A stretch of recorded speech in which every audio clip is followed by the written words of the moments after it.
नमस्कार, आप देख रहे हैं न्यूज जब बोलेगा हिंदुस्तान और मैं हूं आपके साथ ज्योति कनौजिया। आइए रुक करते हैं खबर की ओर।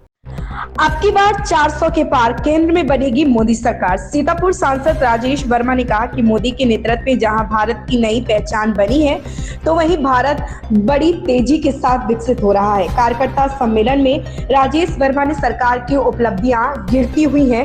कहा कि गरीबों को आवास और महिलाओं को सिलेंडर मिला है, तो वहीं किसानों को सम्मान निधि से भी नवाजा गया है। व्यापारी खुशहाल है, देश में कानून का राज स्थापित है। जनता का मन मोदी को तीसरी बार प्रधानमंत्री बनाने का है।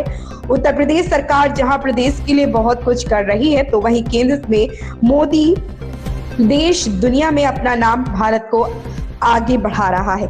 प्रेस वार्ता में सीतापुर सांसद राजेश वर्मा सरकार की उपलब्धियां खिलाते हुए कहा कि अब की बार 400 के पार केंद्र में बनेगी मोदी सरकार। राजाकरण सिंह की आज अभी हमारे सामान्य जिलाध्यक्ष ने बड़ा विस्तार से आप लोगों को बताया है। सुझाव आपका संकल्प हमारा है। ये योजना आज से शुरू हो रही है और एक संकल्प में ही नहीं, उत्तर प्रदेश में पूरे देश में एक साथ शुरू हो रहा है और आम पब्लिक के सुझाव मांगे जाएंगे। इसी पर हमारा संकल्प पत्र बनेगा। संकल्प पत्र के माध्यम से आप सबको ये बताना चाहता हूँ कि भारतीय जनता पार्टी घोषणा पत्र जारी नहीं करती, संकल्प पत्र जारी करती है। जो संकल्प लेती है उसकी पूर्ति करती है। आज उसी कड़ी में आप सब लोगों को आमंत्रित किया गया है। आप सब लोग बड़ी शार्ट नोटिस पर इधर आए हैं। इसके माध्यम से जो सुझाव आएंगे वो सुझाव डे बाय डे केंद्रीय कार्यालय को भेजे जाएंगे और हर लोकसभा वाइज वहाँ पर ऑब्जर्वर बैठे हुए हैं। जो सिमिलर सुझाव ज़्यादा आएंगे निश्चित रूप से उनको प्राथमिकता दी जाएगी और विकसित भारत संकल्प, हमारा जो विकसित भारत का संकल्प है, तो भारत कैसे विकसित हो उसमें आपके सुझावों के बहुमूल्य जो सुझाव आएंगे उस पर हम लोग अमल करने वाले हैं। लोकसभा चुनाव आने वाला है। अब की बार अगर आप पे जो है भारतीय जनता पार्टी ने विश्वास जताया तो क्या नए मुद्दे रहेंगे जनता के बीच?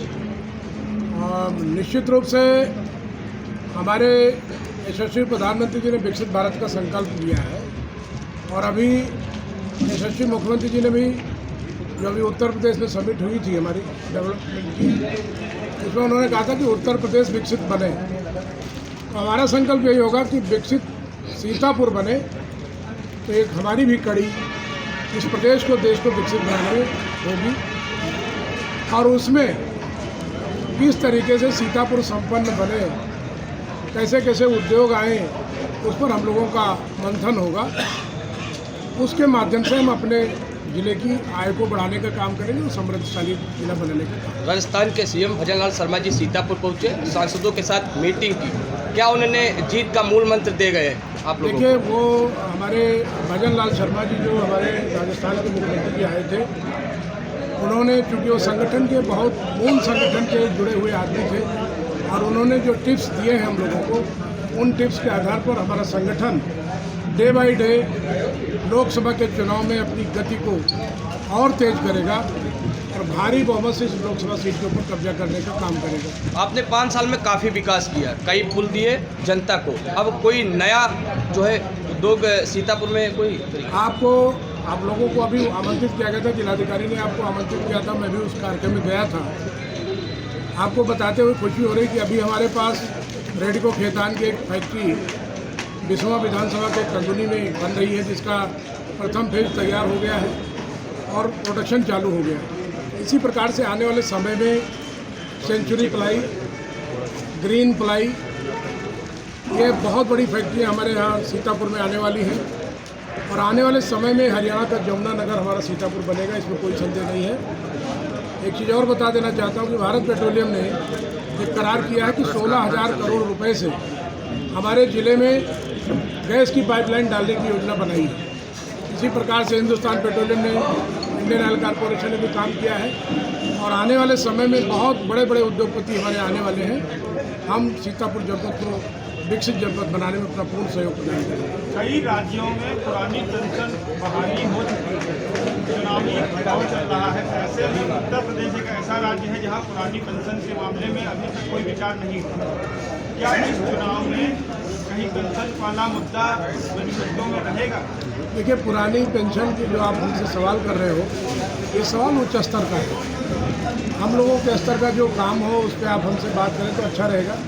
आपका सुझाव है, मैं उत्तर प्रदेश मुख्यमंत्री जी को पहुंचा दूंगा कि हमारे सीतापुर से हमारी पत्रकार कमेटी की तरफ से डिमांड आई है। 2005 में अटल जी की सरकार थी, उन्होंने 2005 के बाद अटल जी की सरकार में पेंशन बंद कर दी। तो अब लोग वैसी उम्मीद करते हैं कि भाजपा ही ये कार्य कर सकती है। निश्चित रूप से आपके सुझाव को हम मुख्यमंत्री तक पहुँचाने का काम करेंगे। सांसद जी, बालिका डिग्री कॉलेज पुराने सीतापुर में बताएं, ये कब तक चालू हो जाएगा? बालिका डिग्री कॉलेज बहुत पुराना बना हुआ है, चालू नहीं हो रहा। स्वाभाविक रूप से आपका ये प्रश्न बहुत ही अच्छा प्रश्न है। इस पर हम लोग, अब तो चुनाव की आचार संहिता लगेगी, कोई नया काम तो नहीं होगा, लेकिन मैं आपको विश्वास दिलाता हूँ कि चुनाव के बाद जो विसंगतियाँ बची हैं उनको दूर करके इस विद्यालय को चालू करने का हम लोग प्रयास करेंगे। जी, सीतापुर में जो अनुसूचित जाति के छात्र छात्राएं हैं उनके छात्रावास बने हुए हैं।